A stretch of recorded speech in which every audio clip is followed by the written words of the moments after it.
नमस्कार सर्वांना. कसे आहात सगळे? मस्त आहात ना? आशा करते तुम्ही सगळे आनंदात असाल. तुम्हा सर्वांचं अगदी मनापासून स्वागत आहे आपल्या चॅनलवरच्या आजच्या या व्हिडिओमध्ये. तर जेव्हा कधी मी तुमच्यासोबत किचनचा व्हिडिओ शेअर करते तर त्यावेळेला तुमच्या कमेंट असतात की माझं किचन किती बाय कितीचं आहे आणि या लहान किचनमध्ये मी कशा प्रकारे फर्निचर बनवून घेतलेलं आहे. तर आजच्या या व्हिडिओमध्ये तुम्हाला तेच बघायला मिळणार आहे की या लहानशा किचनमध्ये मी कशा प्रकारे फर्निचर बनवून घेतलेलं आहे, जेणेकरून जास्तीत जास्त सामान मी या किचनमध्ये ठेवू शकणार. एकंदरीत किचनची शॉर्ट टूरसुद्धा आपण याला म्हणू शकतो. तर तेच तुम्हाला आज इथे बघायला मिळणार आहे. तर सगळ्यात पहिले माझे जे किचन आहे तर ते आहे 8x8चं. आणि या 8x8च्या किचनमध्ये जो गॅस ओठा आहे तर तो एल शेपमध्ये आहे. तर त्यानंतर मग जी जागा वाचलेली आहे, जी मोकळी जागा आहे, तर त्यामध्ये मी फर्निचर बनवून घेतलेलं आहे. तर चला वेळ न घालवता आजच्या व्हिडिओला सुरुवात करूयात. तर या 8x8च्या किचनमध्ये सगळ्यात आधी ना एल शेपचा हा जो गॅस ओठा आहे तर तो दिलेला आहे. आणि अशा प्रकारे हा गॅस ओठा आहे. आणि आता इथे मी कशा प्रकारे फर्निचर बनवून घेतलेलं आहे. तर गॅस ओठ्याच्या अगदी डाव्या बाजूला, म्हणजे माझं जे किचन आहे तर ते पूर्व पश्चिम आहे. तर डाव्या बाजूला बघा, इथे ना ही एक शेल्फ मी बनवून घेतलेली आहे, एक रॅक मी बनवून घेतलेली आहे. आणि इथे बघा लहान सहान जे डबे आहेत तर ते ठेवलेले असतात. खालच्या भागाला अगदी लहान सहान सामान आपल्याला कधी लागतं, कधी भाजलेला जिरा असतो, कधी काळं मीठ असतं, कधी काही असतं. तर अशा सगळ्या गोष्टी इथे ठेवलेल्या असतात. सोबतच या प्रकारे इथे ना मी पार्टिशन करून घेतलेले आहेत. 3 पार्टिशन आहेत आणि यामध्ये अशा प्रकारे सामान ठेवलेलं असतं. त्याच्याच बाजूला अगदी छोटासा हा एक कॉर्नर मी काढून घेतलेला आहे म्हणण्यापेक्षा तिथे दुसरा ऑप्शन काही होतच नाही, कारण त्याच्यावरच दुसरं फर्निचर होतं, म्हणून इथे हा अगदी छोटासा कोपरा निघालेला. तर त्याला मी मस्त असा कॉफी आणि चहाचा कॉर्नर बनवून घेतलेला आहे. आता गॅस ओट्याच्या वरच्या बाजूला बघा, अशा प्रकारे इथे हे शेल्फ म्हणजे ह्या रॅक बनवून घेतलेल्या आहेत. शेल्फसुद्धा नाही म्हणू शकणार आपण त्याला, रॅक बनवून घेतलेल्या आहेत. तर इथे ना 3 भागामध्ये हे जे आहे तर ते डिवाईड केलेले आहेत. तर तिथे सुद्धा डबे असतात. आणि हा जो मी आता ओपन करून दाखवला तर तिथे सगळ्या मसाल्याच्या रॅक असतात आणि इथे किराणा माल ठेवलेला असतो. मधातला जो भाग आहे तर त्याला मी इन फ्युचर तिथे चिमणीसाठी त्याला वापरणार आहे. तर सध्या काही चिमणी टाकलेली नाही. जेव्हा कधी टाकणार तर मधातला जो मसाल्याचा सेक्शन होता तर तिथे इन फ्युचर मला चिमणी लावून घ्यायची आहे. त्यानंतर त्याच्या वरच्या बाजूला इथे हे अशा प्रकारचे पुन्हा आणखी कप्पे काढून घेतलेले आहेत. म्हणजे किचनमधली जी जागा आहे तर ती मी जास्तीत जास्त कशा प्रकारे युटिलाइज करू शकते याच उद्देशाने पुन्हा इथे हे 2 कप्पे काढून घेतलेले आहेत. जेव्हा कधी आपण वाळवणीचं सामान बनवतो, पापड वगैरे बनवतो, तर त्याच्याशी रिलेटेड बरंचसं सामान आपल्याला लागतं. परडे असतात, ज्या कमच्यांच्या टोपल्या असतात, तर त्या सगळ्यांना तिथे वर ठेवलेल्या असतात. तर हा झाला गॅस ओठ्याचा भाग, म्हणजे गॅस ओठ्याचा भाग त्याच्यावर, आणि त्याच्यावर पुन्हा आणखी पार्टिशन करून घेतला. आणि डाव्या बाजूला ही एक रॅक आहे. आणि त्यानंतर जो सज्जा दिलेला होता तर सज्जाच्या वरचा भाग मी पूर्ण पॅक करून घेतला. एंट्रन्स आहे हा, म्हणजे हॉलमधून किचनमध्ये येण्याचा एंट्रन्स आहे. आणि तिथेच बघा मधामध्ये ना सज्जा दिलेला होता. तर सज्जाचा वरचा भागसुद्धा मी अशा प्रकारे पूर्ण पॅक करून घेतलेला आहे. आणि तिथेसुद्धा एक्स्ट्राचं माझं ना बरंचसं सामान तिथे येतं. तर अशा प्रकारे हा वरचा पूर्ण जो भाग आहे तर तो मी पॅक करून घेतलेला आहे. किचन माझं अगदी छोटंसं आहे. आणि या छोट्याशा किचनमध्ये मी कशा प्रकारे जास्तीत जास्त सामान ठेवू शकणार, तर हाच माझा प्रयत्न होता. आणि त्याच याच्याने हे जे सगळं आहे तर ते मी बनवून घेतलेलं आहे. इथे जी शीट टाकलेली आहे तर ती आहे ॲक्रेलिकची शीट. त्यानंतर किचनमध्ये एंटर करताना ही आहे उजवी बाजू. तर सगळ्यात आधी इथे फ्रीज ठेवलेला आहे.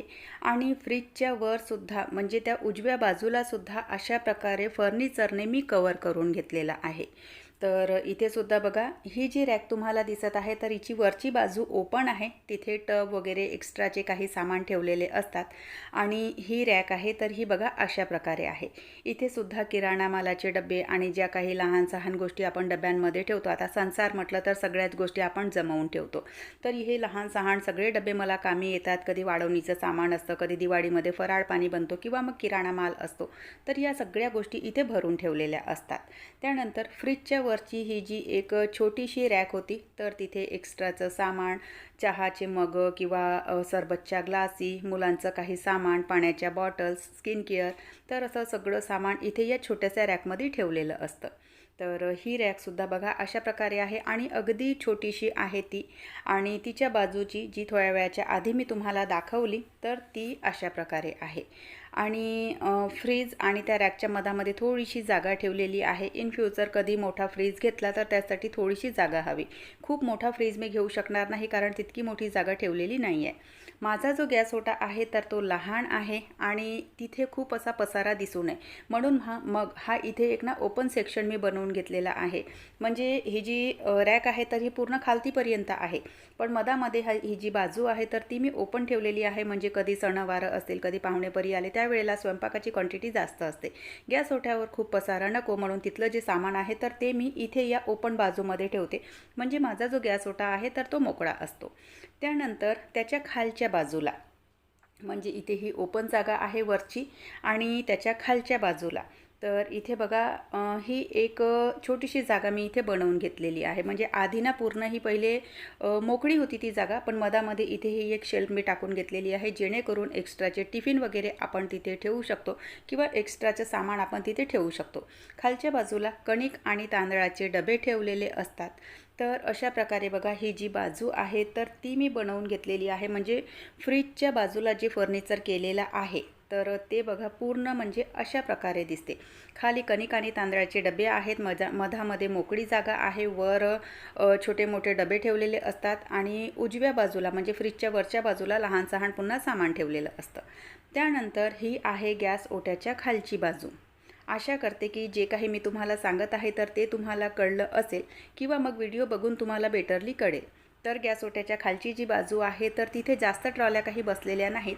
तर सगळ्यात पहिला हा जो कॉर्नर आहे तर तिथे मी ट्रॉल्या टाकलेल्या नाहीत. अशा प्रकारे ना ती बाजू मोकळी ठेवलेली आहे. मधामध्ये एक पार्टिशन करून घेतलं म्हणजे आपलं जे काही मिक्सरचे भांडे असतात, लोणच्याच्या बरण्या असतात, तेलाचे जार असतात तर सगळे मी ते तिथे ठेवू शकणार.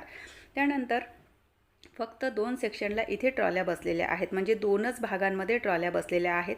2 भागांमध्ये 6 ट्रॉल्या मी इथे टाकलेल्या आहेत. व्यवस्थित जर आपण भांड्यांची मांडणी केली तर 6 ट्रॉल्यांमध्ये सुद्धा आपण खूप सारे जे भांडे आहेत तर ते तिथे ठेवू शकतो. आणि मला जितक्या भांड्यांची गरज असते तितके भांडे मी बाहेर ठेवलेले आहेत आणि बऱ्यापैकी आहेत.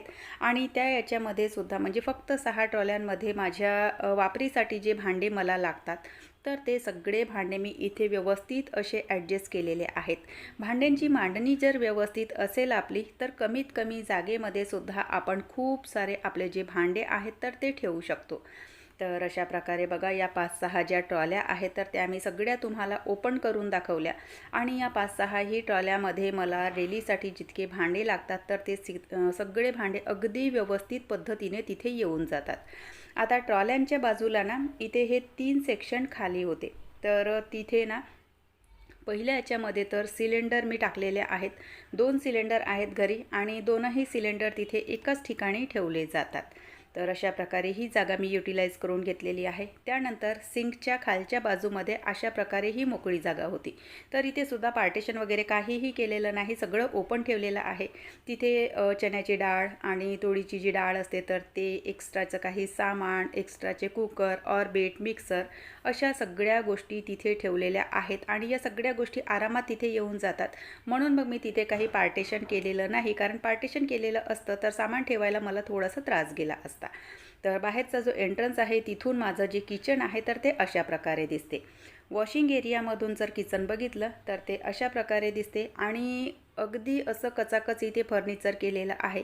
पण तरीसुद्धा व्यवस्थित पद्धतीने जर आपण केलं तर आपल्या किचनमध्ये अजिबात पसारा दिसत नाही.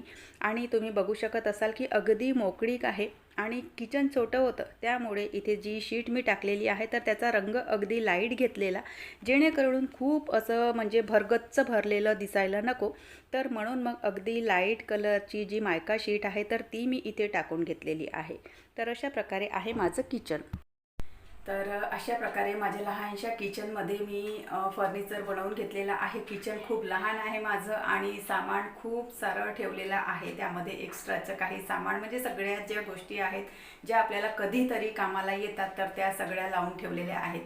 तर त्या हिशोबानेचं जे फर्निचर आहे तर ते मी बनवून घेतलेलं आहे.